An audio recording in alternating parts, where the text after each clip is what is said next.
suspect confessed to being the leader of a kidnap syndicate terrorizing Kaduna-Abuja highway.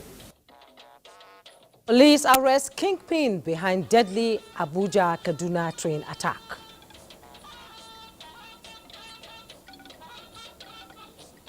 We have to secure the lives and properties of the citizenry, which is the very essence of the existence of government. Vice President Shettima reiterates government's commitment to fast-track Nigeria's socio-economic development at Second Chronicle Roundtable.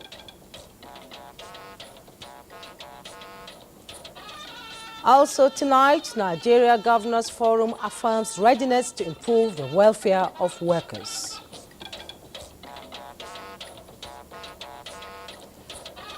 Good evening and welcome to NTA Network News. I am Jummai Yusuf. Hingino John Adams is reading with me from Lagos tonight, while Benny Adams is here in our Abuja studios with the business news. Tonight we'll also be ticking the boxes with targets from key areas of national interest with our correspondents on standby. Now let's get the news. Vice President Kashim Shettima says the federal government is on course in squarely addressing the socio-economic challenges of the country. He stated these at the roundtable of the 21st Century Chronicle with the theme, Tinubu Administration's Economic and Social Agenda, How It Will Transform Nigeria. State House correspondent Abdurrahman Jibrila reports. The second roundtable meeting of the 21st Century Chronicle with Vice President Kashim Shettima in attendance is to come up with robust solutions that will help in actualizing government's ongoing 8-point agenda. Access to jobs through initiatives such as the Outsourced to Nigeria initiative, investment in digital and creative enterprises, and the various expanded national micro, small and medium enterprises clinics are part of measures put in place to ensure the actualization of the administration's promised capital accessibility. We have to make education work. We have to generate power. We have to secure the lives and properties of the citizenry, which is the very essence of the existence of government. And we have to create jobs for the youth. Our anticipated demographic bulge by 2050 will be the third most populous nation on earth. Our anticipated demographic bulge, we have the window to turn it into demographic dividends instead of the much anticipated demographic disaster that will consume all of us. And education is the greatest leveler. On promise to wage war against corruption without interference, Vice President Kashim Shettima said it's been fulfilled as the ongoing high-profile cases indicates a new era of accountability. He said the administration's revenue drive is on track to deliver results with the continued digitization of revenue collection in all government agencies. Dr. Shamsuddin Usman, who chaired the meeting, said continuity in governance is necessary, commending the Tinubu administration for adopting the 30-year infrastructure master plan. But that level of continuity is needed. When I visited India as Minister of National Planning, I think it was in the about 2011, they were going through their 12th 5-year development plan in a very consistent manner with implementation. And that's what accounts for the difference between India and Nigeria today. We have had this staccato, stop and go, a new administration comes, throws out everything that the previous administration has done and start all over again. So consistency with the long term. He advocated for planning and implementation of government agenda, setting example with the performance-based management system to checkmate saboteurs. In Abuja, Abdurrahman Jibrila, NTA News. The Office of the Auditor General of the Federation is undertaking a forensic audit of trillions of naira in advance to the federal government by the Central Bank of Nigeria to ascertain what the monies were expended for. The Auditor General of the Federation, Shaka Sira, made the submission before the Senate Ad hoc Committee investigating Ways and Means. The committee is seeking answers on whether or not laid-down procedures were adhered to before approvals were granted. The Accountant General of the Federation, Oluwarotoyin Meden, informed the committee that significant amount of the Ways and Means advances were used for domestic debt servicing. Also realize that these monies were not really used for the purposes for which they were earmarked. That's why, but we also have independent sources of getting information. It is clearly established that every procedure for the Ways and Means has been violated. That is established. This is a request for 500 billion. There is no categorization of the projects the government wants to execute. The shortfall in the revenue to pay salaries, none is summarized. Already we have commenced forensic audit on Ways and Means, which we are presently with the CBN, so that we'll be able to report how the money was spent. Using forensic auditing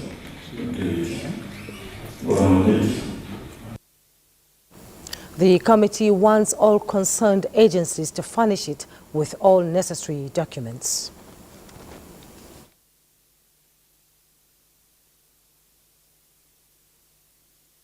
It is of great concern that domestic debt service constituted 64% of the Ways and Means of 6.9 trillion as at October 2023. The central bank had even recommended the setting aside of 500 billion as a sinking fund on a monthly basis for the repayment of principal and interest of the securitized amount of the Ways and Means.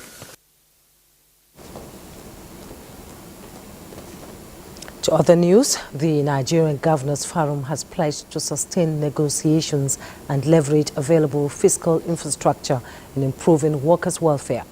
This formed major resolutions at the forum at the end of its virtual monthly meeting held Wednesday, 1st of May 2024. Correspondent Abubakar Akwanga reports. The Nigerian Governors Forum congratulated Nigerian workers for the 2024 May Day celebration and commended the workforce for going through painstaking process and keeping faith with government reforms at all levels. The forum commended the former country director of the World Bank, Chaudi Shauri, for services rendered under the World Bank prescriptions, while the exiting director appreciated NGF for the strategic partnership and transparency in the management of funds and assured of sustainability by his predecessor. The forum received a briefing from Program Director, State Action on Business Enabling Reforms, Oyinda Adedokun, on transparency of government business services under World Bank financed programs. The NGF also received presentation from the National Human Capital Development Program across health, nutrition, education and labor force participation, and pledged to support effective domestication of the proposed revision of the nation's HCD strategy. 36 state governors commiserated with Ogun and Rivers state governors over gas explosions that claimed lives and property and promised to recommend appropriate training for drivers that convey gas products from depot across the country. In Abuja, Abubakar Akwanga, NTA News. Meanwhile, the Nigeria Labour Congress says its demand for 615,000 minimum wage is a product of painstaking effort through which it captured the cost of living of Nigerian workers and masses in all parts of the country. A statement by the president of the NLC, Joe Ajero, explains that the research was based on family with both parents alive and 4 children without the burden of having other dependents with them.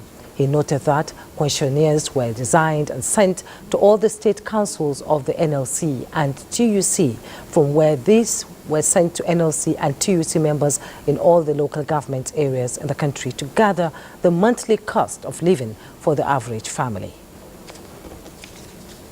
Now, still talking national targets, tonight we will continue with our appraisal of key national sectors in our countdown to the first year anniversary of the current administration. We will be ticking the boxes with targets from 2 critical areas of national interest: I'm talking about issues in the Interior Ministry and the all-important campaign for inclusivity for persons living with disabilities. Victor Azu and Gufan Shaji join us tonight for a quick analysis of identified targets before proceeding to take one or two options that best describe their views on the targets. I would like to begin with you, Victor, and welcome you to NTA Network News. There's so much happening in the Interior Ministry. Can you tell us about it? What are you taking? Well, when we talk about the correctional service reforms, I would say that that was supposed to have taken off in 2019 when the Nigerian Correctional Service Act came into being. But issues of funding has not done justice to it. For instance, the non-custodial part of the reform has not really taken off because there is no funding for it. That's supposed to, in some way, ensure the decongestion of the correctional facilities so that you don't have overcrowding in most of those places, right? What you find, however, since 2019 is that you see that people get into the custodial centers, they commit offense, they get in there. Some who hitherto didn't have degrees, didn't have school certs. They get there, they can study, some to master's level, some to PhD level. You had people who are getting their PhDs right behind the walls, and that's thanks to the National Open University of Nigeria. So at that level, you can say, well, that it is on course. If you also talk about the ability to learn skills, that's talking about inmates behind the walls, they learn skills, and then they are able to, they are given starter packs when they work. When they do that, they are given starter packs, which enables them to start themselves up and then trade. So I would say it's on course, but we can perennially be on course if the funding for the non-custodial part of the whole exercise is not implemented, and it can only be implemented when there is funding. So I would say it's on course, but not too far from needing realignment if that funding is not provided. Second, we look at efficient passport regime. Well, the passports that Nigerians have at the moment is the 2019 passport under the then CGI Mohammed Babandede, which created the kind of improved security features, and then also helped them to beautify the passport as it is. But other than that, what we have at the moment, which is to change the process of applying for passports, is 50-50, neither here nor there. A lot of people complain that it's a bit more cumbersome at the moment. Some say it's going well. But I would say that on the strength of the number of people who complain, I don't still see that if you don't know somebody high up there, that you are unable to get all the results. So I would say that may need realignment at this point on this score. And then border control is difficult to call, because border control is a shared responsibility between the Nigerian Immigration Service and the Nigeria Customs Service, at least. And so it's difficult. Nigeria has massive borders, which are difficult to police. Massive borders which are difficult to police. And so if you leave that alone for the Nigeria Immigration Service, I'm not sure how they are going to do it. They are trying to inject technology to ensure that they can do more with less boots on the ground. But that's not enough. It's not nearly enough, because you have unmanned borders all over the place. So I would say again, that may need realignment. Victor, thank you so much. And indeed, the porosity of Nigeria's border has always been an issue of concern to government. Thank you so much, Victor. Thank you. And Gufan is next, and I'm sure Nigeria has made progress in promoting inclusivity, but still faces significant barriers in certain areas. Gufan, why don't you give us your thoughts on the targets there on the screen. Let's see what you're going to tick. Okay, Jumai, starting with economic inclusion, I would say that persons with disabilities face a lot. You know that government has said that persons with disabilities should be given 5% inclusivity when it comes to employment opportunities. But if you go to most government organizations, you would agree with me that 0.5% of persons with disabilities are yet to be integrated into the workforce. So I would say that for economic inclusion, persons with disabilities, the government needs to needs realignment when it comes to economic inclusion. For social inclusion, you know, it's talking about the social amenities for persons with disabilities. You would recall that we had the issue of discrimination at one of the international airports where a person with disability was being discriminated on.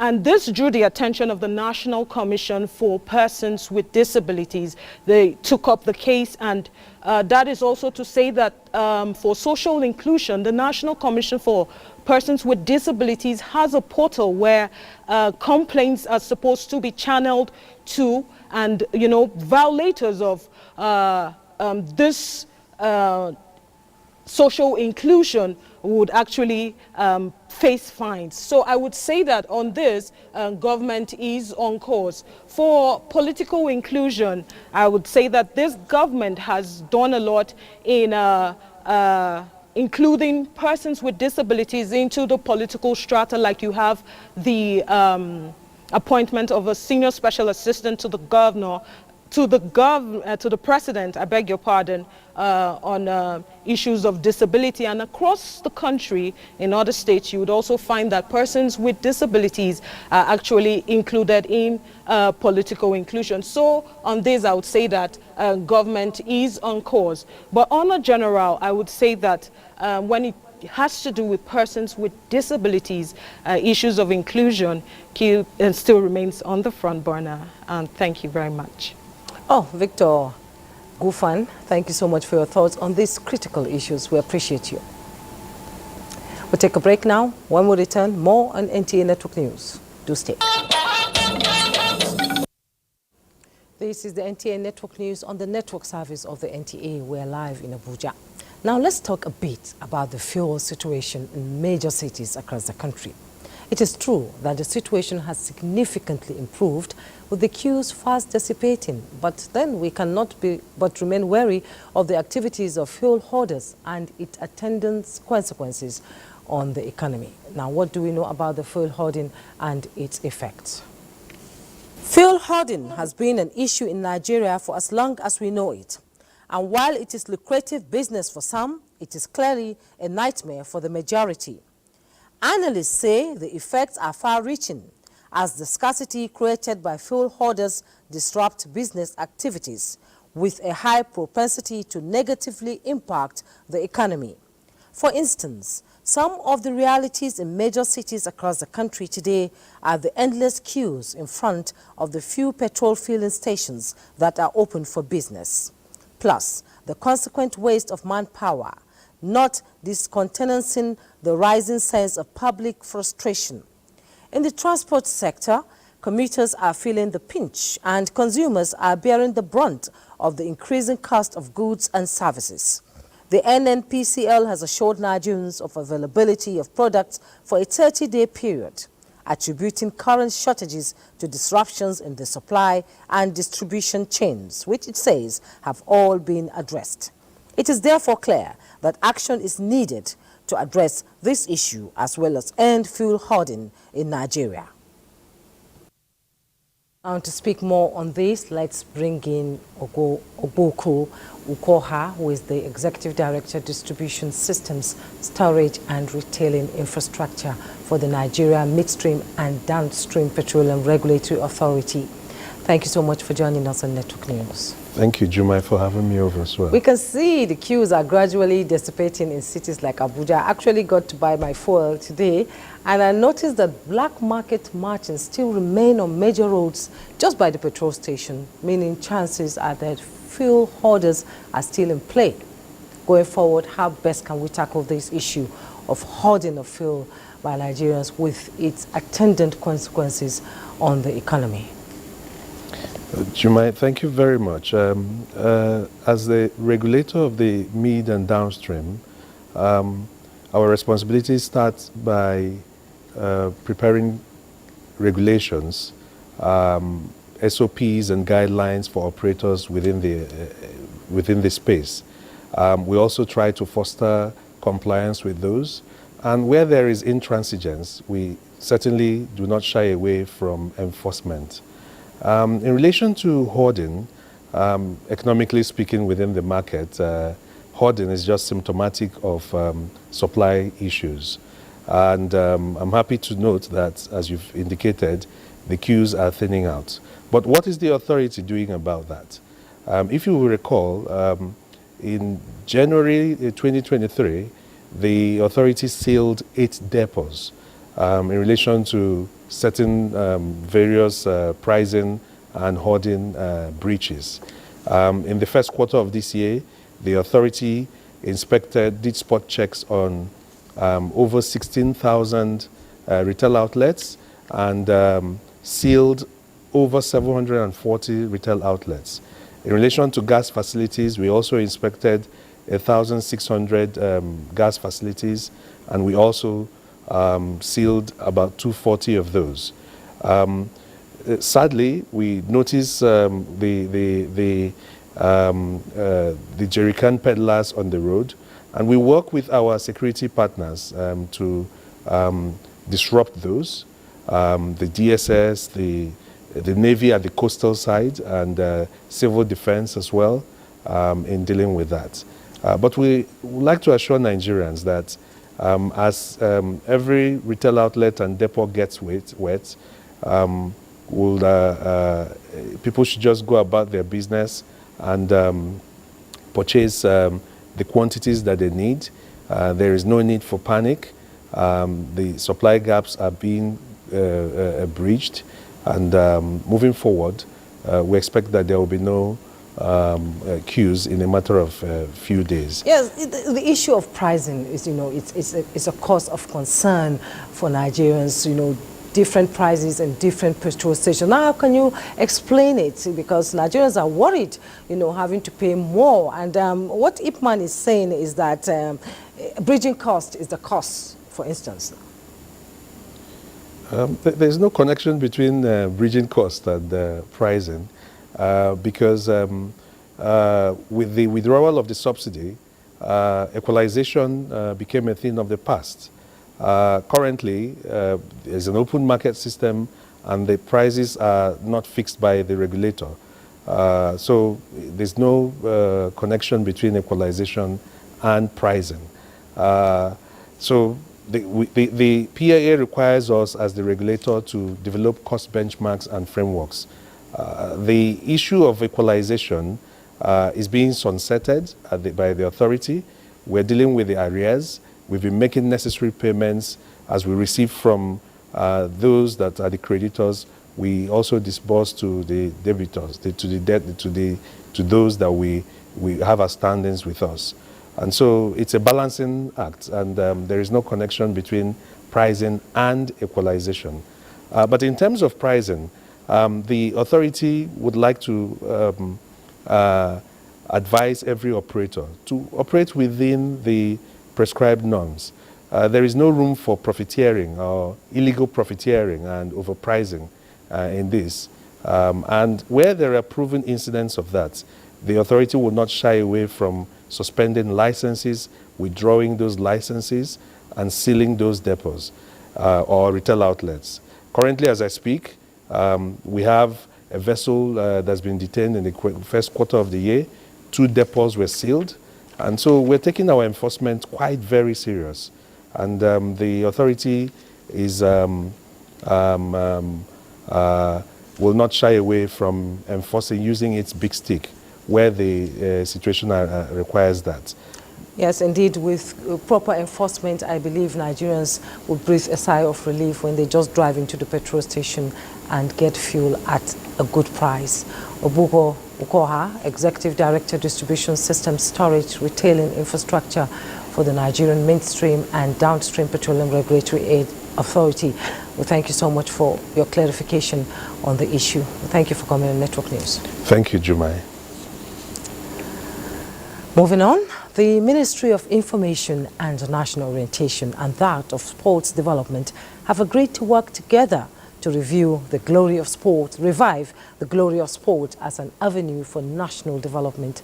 Saliu Gwanara reports that this is part of the strategy of the federal government is to develop and strengthen partnerships among ministries in order to promote national integration.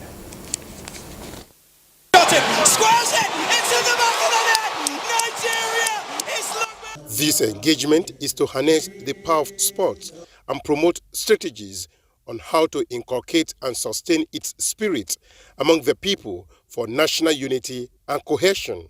Sports can be seen, they can wait. And this they can wait is what leads us to the doom that we have been seeing over the years. I think they cannot wait. Sports cannot wait in this country. We need it not just for the economic development of this country, but for the unity, for the togetherness, for the sense of patriotism that all of us need to have for our country. Sports can be used as a vehicle of returning this country to where the founding fathers left it for us. The country's significant national sporting activities are avenues to showcase the spirit of brotherhood. This year in particular, we have the National Sports Festival that is coming up in Ogun State later in the year. We have this year the National Youth Games that will be taking place in Asaba. We have this year the National Para Games that we are still looking for a state that can play host.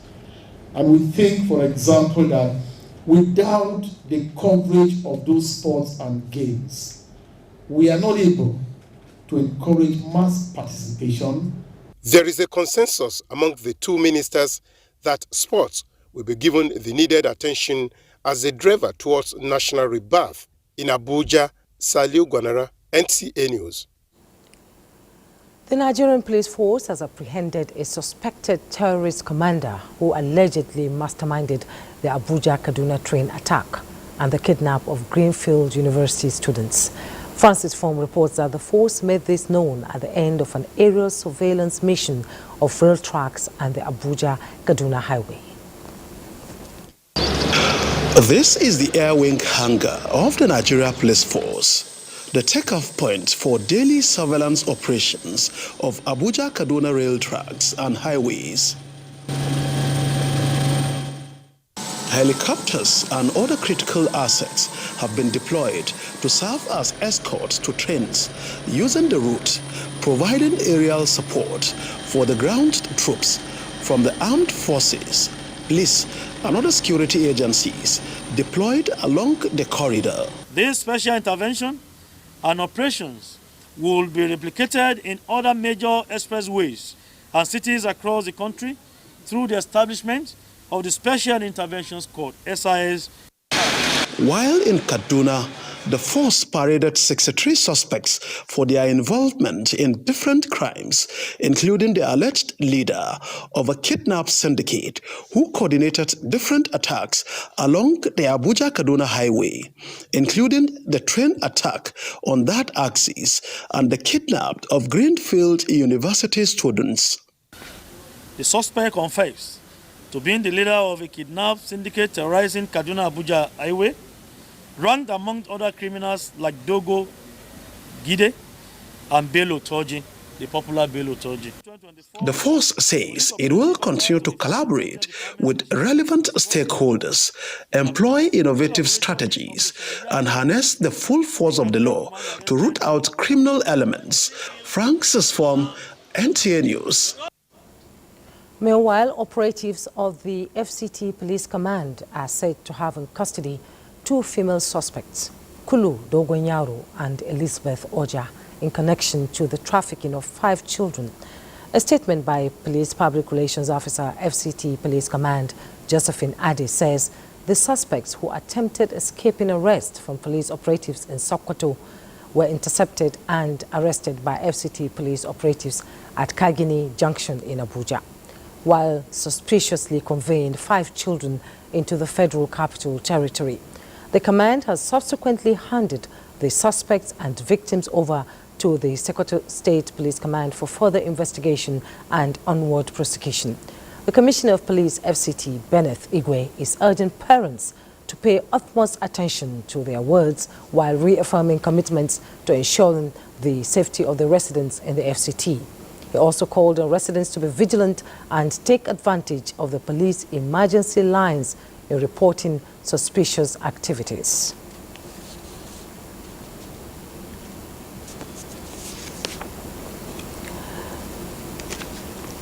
For a new Nigeria that works for all citizens to be actualized, there is a need for all citizens to be national consensus among the citizens on the need to change the unwanted narrative and make a positive impact in nation building, rather than playing the blame game.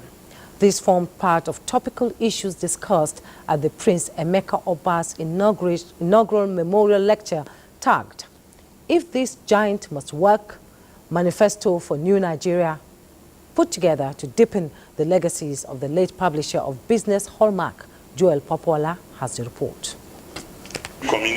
One of the key visions of the late publisher and veteran journalist Prince Emeka Obasi is a Nigeria where the full potential of the country is maximized. This gathering of like minds is not to lament on the teething developmental problems, but profile solutions. The lecturer, a former governor of Ekiti State, Kayode Fayemi, in his elaborate lecture on the topic of discourse, says nation building is a continuum, urging Nigerians to be patriotic and refrain from ethnic and religious sentiment. We have the largest black population, and we should be the voice of that population, wherever they may be, by our actions. Former governor of Cross River State, Donald Duke, who chaired the occasion, Abia State governor was represented by his deputy, and the panelists unanimously agreed that re-engineering the system of governance to promote inclusiveness is germane for nation building. For the founder of Prince Emeka Obasi Memorial Foundation and others who believed in his principle, the initiative will galvanize interests that will hasten developmental aspirations of Nigerians. Everything about him is about policy, it's about politics, it's about Nigeria, it's about how to make Nigeria work, and daring to say the truth about what it is and how it is. His memory lives on. The number of people who came here today shows what he left behind. The curated body of works, which speaks volume of the passion of the late publisher, as well as the logo of the foundation established to sustain its legacy, are part of the highlights of the events. In Lagos, Joel Mukbola, NTA News. For more from Lagos, let's join Hingino for stories coming from that zone. Hello, Hingino. Hello, Jumwei. The Independent Corrupt Practices and Other Related Offences Commission, ICPC, through its Constituency and Executive Projects Tracking Group, has tracked close to 220 billion naira across 176 ministries, departments and agencies in its Phase 6 funded projects from 2020 to 2022. Chairman of the Commission, Dr. Musa Adamu Aliu, SAN, disclosed this at a press briefing in Lagos. Focus on how well monies allocated to critical sectors by government are utilized. The man leading the war against corrupt practices and other related offenses to ensure a Nigeria free of all forms of corruption, reeling out what the Independent Corrupt Practices and Other Related Offences Commission, ICPC, has achieved in the Phase 6 of its constituency and executive projects tracking exercise, as well as explaining the report of the 2024 National Budget Analysis. A total of 1,721 government funding projects were tracked within this Phase 6 tracking cycle. The Commission is conducting further investigation on some infractions discovered. The tracking, which ensures government funds are directed towards impactful projects that benefit the most vulnerable, ICPC Chairman says focuses on critical sectors like education, agriculture, healthcare, and infrastructure, covering 26 states across all geopolitical zones, including the FCT. Relevant MDS have been mandated to invite the Commission, that is ICPC, to monitor the distribution of empowerment items on the budget. In the maritime sector, the chairman explained that some measures were taken to improve transparency and accountability, which led to 50 arrests in 2023. Dismantling of corruption networks causing traffic congestion within the port community, among others. The Commission also held a Strategic Action Plan Workshop 2024 to 2028. Journalists also had a session where they were trained on effective reportage of cases of corruption. The Tinubu-led administration believes in promoting and protecting human rights and is determined to provide an enabling environment for the National Human Rights Commission to effectively protect the rights of every Nigerian. Attorney General of the Federation and Minister of Justice, Lateef Fagbemi, stated this at the inauguration of the Lagos State Office of the National Human Rights Commission. Bolaji Akim completes the report. Assembly established the Paris Principles in 1993 as a set of criteria for evaluating national human rights institutions. Under the Paris Principles, such institutions are to be independent in the execution of their mandates, structure, and operations. Attorney General of the Federation and Minister of Justice, Lateef Fagbemi, explained that apart from the fact that Nigeria has fully complied with the Paris Principles, President Bola Tinubu's determination in promotion and protection of human rights is unshakable. Advent of this administration, the government has not interfered with the independence of the Commission. The establishment of the Lagos State Office of the National Human Rights Commission is expected to enhance the Commission's expansive capacity to tackle human rights challenges effectively within the region. The Lagos Office of the National Human Rights Commission will provide enabling environment for staff to carry out their duties, serving as voice of the voiceless, promoting and protecting citizens' rights in accordance with the mandate that established the Commission. I'm optimistic that the Commission will record giant strides in entrenching its independence under the present administration. Having an office where we can operate, attend to the people who need our services, that is owned by us and that is completely independent, is a very, very significant milestone. The Commission, in its determination to reach other parts of the country, plans to inaugurate offices in 8 states across all geopolitical zones of the country by the end of this year. In Lagos, Bolaji Akim, NTA News. That's it from here. Now, time for some messages. The news will be back shortly. Thanks for joining us. The United Nations is set for more collaboration with Nigeria to ensure the success of the Sustainable Development Goals. UN Resident and Humanitarian Coordinator in Nigeria, Mohammed Fall, affirmed this readiness when he led a delegation from the UN system in Nigeria on a courtesy visit to Vice President Kashim Shettima at the presidential villa. State House correspondent Abdurrahman Jibrila reports. Proposing a humanitarian response plan for Nigeria is the central thrust of the meeting, and Vice President Kashim Shettima said Nigeria will work closely with the global body to address all the country's challenges. Vice President said removing fuel subsidy and unifying exchange rates were tough but necessary decisions to rescue the country, noting that the Tinubu administration inherited a dire situation when it took over the government, but gave assurance to the UN delegation that Nigeria will close ranks with the global body. On the proposed humanitarian response plan for Nigeria, the UN Resident and Humanitarian Coordinator in Nigeria, Mohammed Fall, said the plan is beyond helping those who are in need, but to set the ground for a transition towards medium and long-term development plans that are geared towards sustaining the successes recorded by government and other partners to reduce vulnerability in the society. We want to help the government to unify and to step up the social protection scheme, the safety net, so that we mitigate the impact of those reforms on the most vulnerable. They are already seeing the result, but we need to do more. And I think if we do more to address poverty, to address vulnerability, this will impact in many other sectors like basic social service. And that's what I was saying, that if those services improve in Nigeria, it will improve for the rest of the continent. Commending the measures so far taken by the Tinubu administration to reposition the economy, the United Nations Resident and Humanitarian Coordinator emphasized that Nigeria is critical to the progress of Africa and must be supported to succeed. From the State House, Abrahaman Jibrila, NTA News. For trending news in the world of business, Benny is here. Hello, Benny. Thank you, Jumai.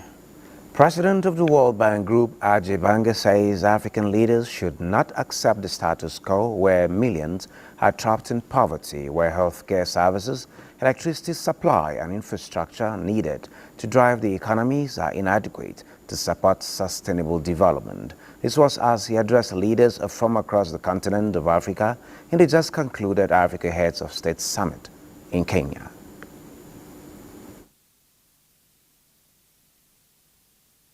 The World Bank and its people believe that the answer is clear.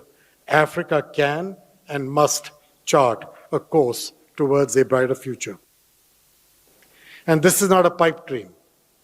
We have seen the success stories in countries that took advantage of IDA, embraced good governance, invested in education and infrastructure, and fostered an environment where businesses can thrive. And taking a look at the markets, investors gained 303.79 billion naira as the whole share index advanced by 0.55% to close at 98,225.63 basis points. Market capitalization also gained 303.79 billion in naira terms. The total volume traded advanced by 20.46% to close at 665.20 million, valued at 5.54 billion naira. Traded while Access Core was the most traded stock by value with 954.62 million units traded. At the close of trading, the market recorded 29 gainers, 14 losers, and 81 remained unchanged. That is business news. It's over to you, Jumai. Thank you, Benny. And to enhance depositors' protection and stability of the financial system, the Nigeria Deposit Insurance Corporation, NDIC, has increased the maximum deposit insurance coverage levels for licensed deposit-taking institutions. Managing Director of the corporation, Bello Hassan, made this known at a briefing in Abuja. Musa Abubakar reports. Protecting depositors and contributing to financial system stability is the major objective for the Nigerian Deposit Insurance Corporation, NDIC. It is this core mandate that informed the move to increase the maximum deposit insurance coverage levels from 500,000 to 5 million naira for deposit money banks, to 2 million naira for microfinance banks, from 500,000 to 2 million naira for primary mortgage banks and payment service banks, as well as 5 million naira for subscribers of mobile money operators. The move, the MD says, will provide full coverage of more than 99% of the total depositors compared with the current cover. There are isolated cases of failure. I can assure you that with the current funding we have, we are in a better position to meet those obligations.